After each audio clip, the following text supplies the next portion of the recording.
Hello everyone, this is Chikuya and today I'm going to review Magi chapter 320. So in this chapter started off with Zindabad talking with Arba. She tells Zindabad that this their last chance to go to the sacred palace instead of using Solomon's wisdom to enter it. They can use the metal vessels to forcibly open the door of the sacred palace.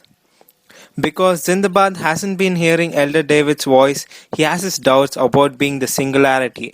But Arba says it's because he's exceeding his human limitations and becoming a greater existence than that is neither Zindabad or David.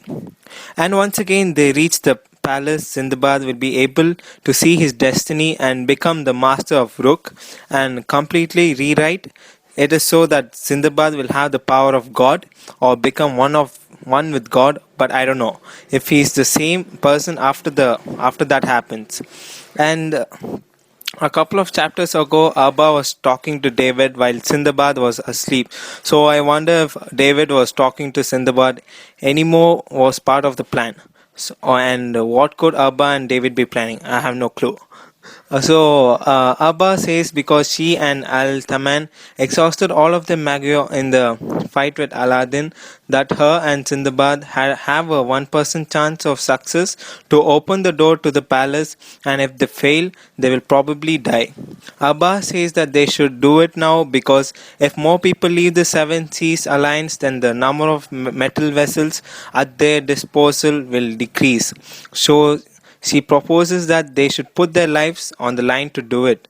Sindbad asks why Abba is trying to force this on him if only they have a chance, 1% chance to success. Sindbad says that her time is over. Aladdin beat her and she just wants to end the fight. That she is pitiful and has been driven into a corner and makes Abba takes her leave. So later, Jafar comes into Sindbad's office pleading to Sindbad to stop the Q Emperor from leaving the alliance. He apologizes to the Empress Kyojoko Ren and to please reunite the Seven Seas Alliance and the world. That if Q and Riem join forces, then everything Sindbad has worked for might come to nothing. Sindbad replies that there is no point that the world is throwing itself into a flow of destiny different than what he has foreseen, and that in the hundred or thousands of years the present peace and the alliance will be gone and the war will return. Sindbad says that they cannot protect the distinct future in their lifetimes, so he is going to try to reshape the world at the foundations itself, and there's a small chance he might die.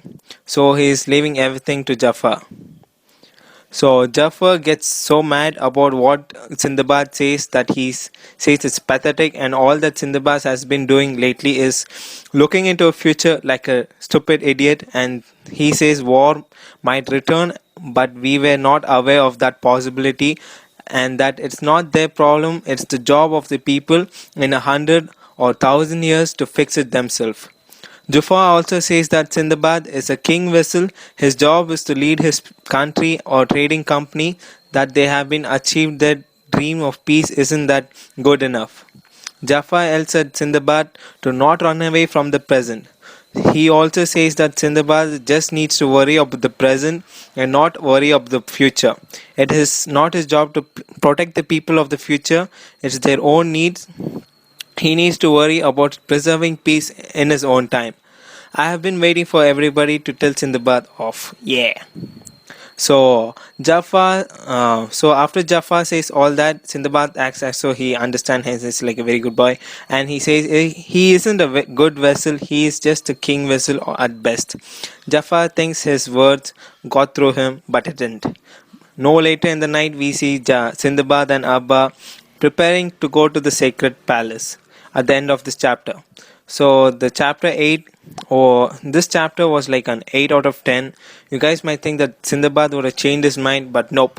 He decided to go anyway.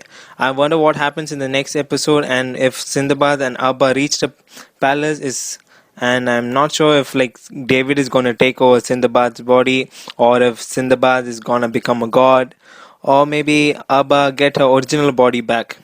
I hope you guys enjoyed this chapter and this review. Thank you guys so much for hearing me out, and please subscribe and share and stay tuned for more updates.